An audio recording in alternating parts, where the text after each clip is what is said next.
Well, sa Pilipinas Senator naman, Lacson. wala namang airtight.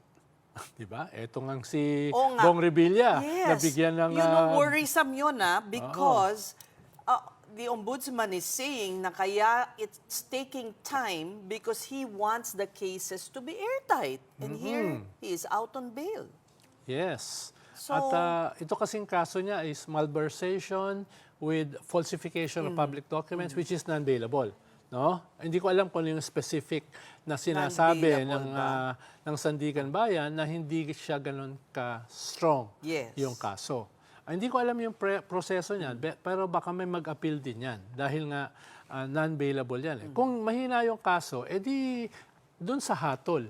No? Pabilisin nila yung proseso ng trial at saka yung judgment.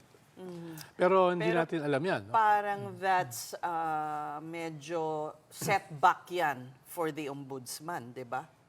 Yes, dahil siya yung nag-file niyan sa Sandigan Bayan.